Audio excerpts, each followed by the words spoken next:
yarantumye umutayobewe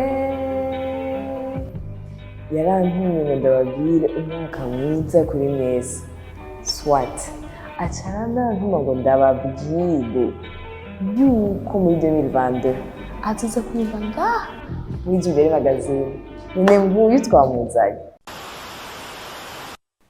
wiyumangane wihorere sheri wihanagura yo musozi aribagurika winumire konstihi ndabema ndabema ndabema ndabema ndabema sana ndabema.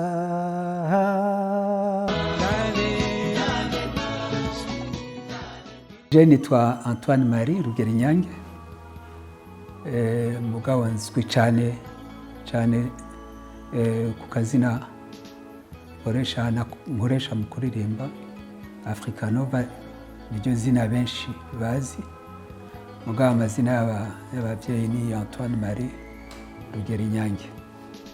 None izina Africanova ryoba ryavuye he? Bon, izina rya Africanova ryavuye ku majambo abiri, Afrika, raza Africanova nshasha. Africanova bivuga Afrika nshasha. Mugabo benshi bandika ngo Afrika ukwayo na Nova ukwayo. Mugabo siko biri, mu bisanzwe ni Africanova ijambo rimwe. Ni izina nihaye nkiri mutoya, nkiri adolescent, mfise imyaka 15 gutyo. Ico gihe nari nkiri umunyeshuri nakunda gucapa cyane. Hanyuma mu maportrait, kuko nari umuportraitiste, nakunda gucapa amaportrait y'abantu. Ayo maportrait rero nasinyako Africanova, signature nashako yari Africanova, naho byavuye. Mu nyuma aho nkuriye ngatangura umuziki, naciye nguma nita Africanova gushika n'ubu. Woba wavukiye hehe byari? Je navukiye i Musenyi muri commune Tangara, Ngozi. Musenyi ni paroisse, ari mu 1950. Kuvuga ngo ndakwijije imyaka 71. Wize iki? Wigaye? Bon, primaire yo nayize nyene Musenyi, ko papa yari umwarimu i Musenyi. Hanyuma yimutse ndi mu mwaka wa kabiri, yimuka hafi yaho i Musenyi, indi paroisse nshasha bari baheruka kugira, yitwa Gitaramuka, ni ibirometero 200 uvuye i Musenyi. Aho rero nahize umwaka wa gatatu, wa kane, wa gatanu. Hanyuma wa gatandatu papa kandi yimukira, bamwimura ahitwa Igisha muri commune Tangara, toujours ni hagati ya Ngozi na Musenyi, muga ni hafi y'Musenyi. Aho nahize 6e primaire. Hanyuma mpejeje niho nagenda muri école moyenne pédagogique y'Musenyi nyene. Hanyuma mu nyuma ngenda muri école normale y'Igitega. Niyo mashuri nagize gushika n'ubu. Ubu none mwoba mubahewe, umuryango wanyu ungana gute? Umuryango wanje ni mwinshi, ni munini, kuko iwacu twavukana turabana 11, dusigaye turabana 8. Hanyuma ubwanje je ndafise umuryango, ndubatse. Abana banje mugani turi kumwe hariya muri Canada. Hariho umwe ari ngaha, afise yampaye abuzukuru 4. Hakaba n'ubundi ari Kampala, n'ubundi kandi yari mu kindi gihugu ntarinze kuvuga. Hajya ngo kuririmba mwabitanguye ryari? Hama umuziki vyagenze gute kugira winjiremo neza na neza? Kuririmba, byo kuririmba bisanzwe byo nabitanguye kuva kera nkiri umwana, kuko papa yari umwarimu. Hanyuma akanarimbisha muri korali yo mu isengero, akavuza n'inanga, akavuza na accordeon. Hanyuma hari uturimbo ahora twigisha muhira tukiri abana. ariko cyane cyane nagiye gukunda umuziki cyane kubera umugabo yari umugenzi cyane w'umuryango wacu yitwa ufite Blaise umunyarwanda. Kurazi kera Rwanda na Burundi cyari igihugu kimwe ku Babirigi. Nyagihe yakora mu gitaramuka hafi y'iwacu, hanyuma akaza twigisha kuririmba indirimbo z'igifaransa, indirimbo z'ikinyarwanda, cyane cyane z'igifaransa yaturirimbisha zari z'igifaransa zisanzwe zivuza ku radio. Agafata jewe n'abandi bana tuvuge nka babiri, mon petit frère amwe n'ubundi twavukana, akatwigisha gupanga amajwi kuri izo ndirimbo, hanyuma bihera ngaho nyene binyinjiramo gukunda umuziki. Hanyuma aho nakubwiye imusenyi twari dufise chorale yatwagwa n'umufrera yitwa Frère Gustave, niwe yatwara imusenyi. Je nari muri iyo chorale, yari chorale irimwo abana bashika nka 30. Aho urumva ni au niveau y'ishure. Hanyuma nakuze mu bisanzwe nk'indirimbo zose zaca ku radio, zaba iz'igifaransa, iz'icongereza canke iz'igikongomani, ko nezo zaca ku maradio, wasanga nyinshi ndazizi mu mutwe, ndaziririmba ku buryo mu kugira ngo ntangure akazi nyene k'umuziki maze gukura ndi umusore. Hari Gitega, hari orchestre twa jazz yari keneye umuririmbyi wo kuririmba indirimbo z'ikizungu, ko bari bafise abaririmbi babo mugabo baririmba indirimbo z'Ilingara. Ibyo byaramfashije kuko test bambwiye ngo niyihe ndirimbo ushobora kuririmba. Ndababwira Aline sinzi ko mu indirimbo ya kera imbwe n'umuririmbyi w'umufaransa yitwa Christophe, ndayiririmbye basanga ndirimba neza.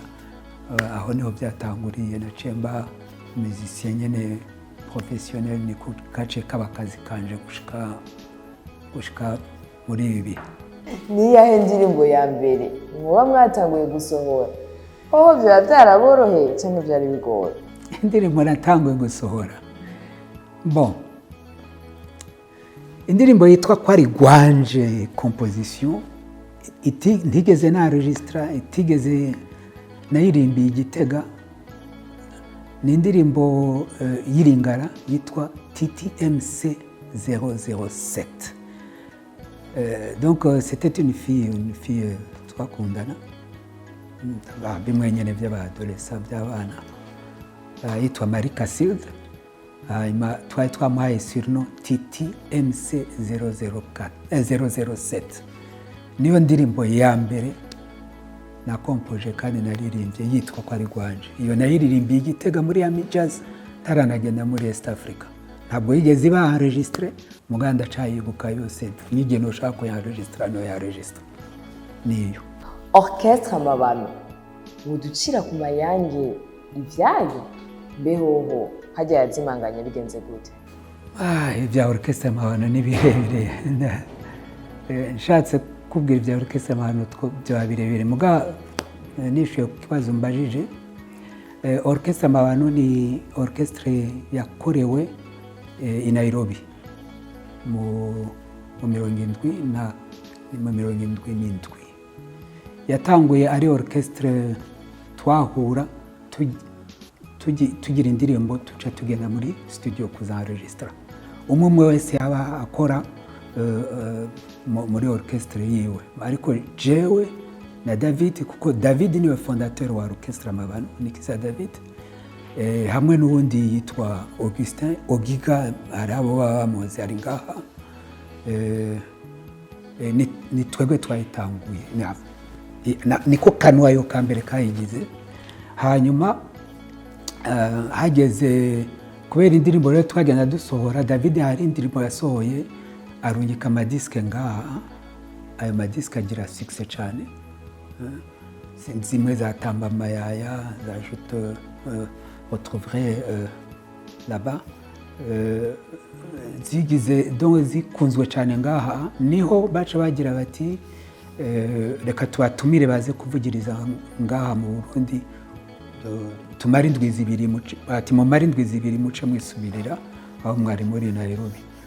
icyo gihe rero niho twaciye noneho ako ka groupe twari dufise twaciye dufata abandi bamusiciens bahora badufasha nyene gukompoza mugabo nkuru umwana isubira inyuma entre temps uyu Ogiga yari yamaze kujana n'indi orchestre i Mombasa kandi niwe yavuze batterie David aca recruta umubassiste wundi w'umukenya hanyuma arecruta n'umudrummer ya twari dusanzwe tuvuzanya mu enregistrement arecruta n'undi umuhungu twavukana mu muryango yitwa twamukuye Kampala nagiye kumuzana ndamukuri Kampala yitwa Santos bon natura yari asanzwe atuvugiriza trompette yari asanzwe ari ngaha amadukwira abamizisi ndwi iyo groupe rero niyo yaje kuvugiriza ngaha cyitwa ko tuje kuvuza mu ndwi zibiri hanyuma tukaca dusubira aho twashitse ngaha itariki 19 z'ukwezi kwa kane mu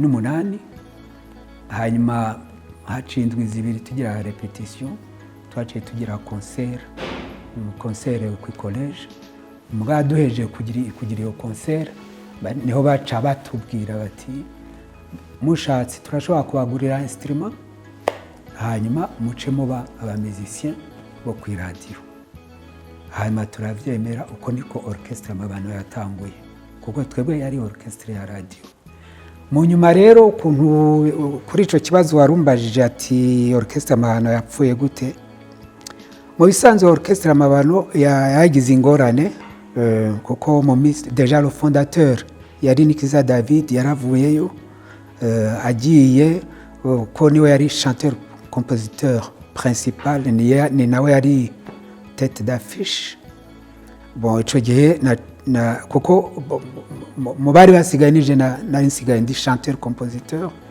bon hanyuma barambwira ati ndaho ukuntu ndahinaguranye nibandanye turabigerageza mu nyuma abamisi bamwe bagiye bagenda tubaramplasa abandi bagenda tubaramplasa ku buryo tubandanya orchestre Amabano bandanya gushika mu 1991 mu 1991 harabaye ingorane zavuye ku ba musiciens no ku bategetsi b'ico gihe ubona ntibashaka ko orchestre Amabano bandanya ko abategetsi bari bahindutse abaje bashasha ntabwo badukunze bibaza yuko ibyo baduhora nibo babizi hanyuma tubibonye gutyo intandaro kugira ngo orchestre Amabano ipfe nije na chef d'orchestre nije nari imeze nk'uwirongoye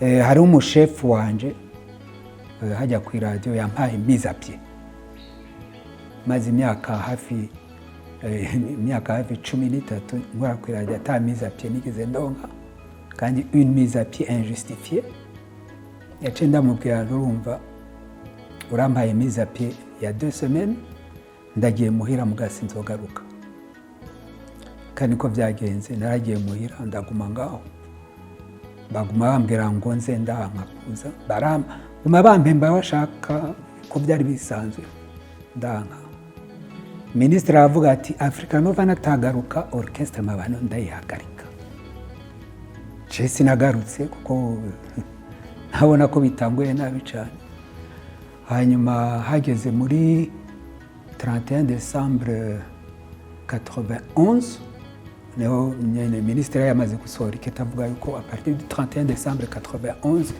ko Africanova atagarutse orchestre Amabano arayihagaritse niko byagenze by'ukuri ngo bari kurushanwa na orchestre nationale urumva orchestre nationale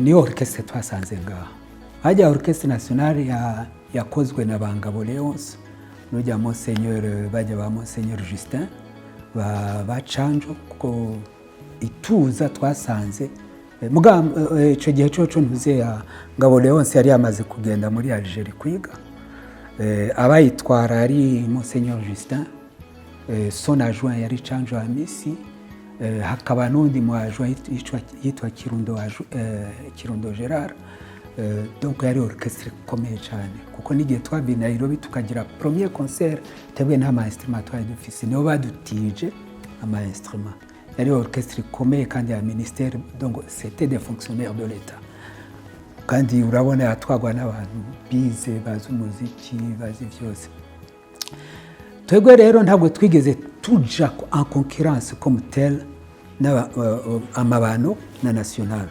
concurrence yari au niveau des directeurs de la direction oui kuko directeur wacu yari Gahungu Atanasi Karayenga yaradukunda cyane yaradufasha cyane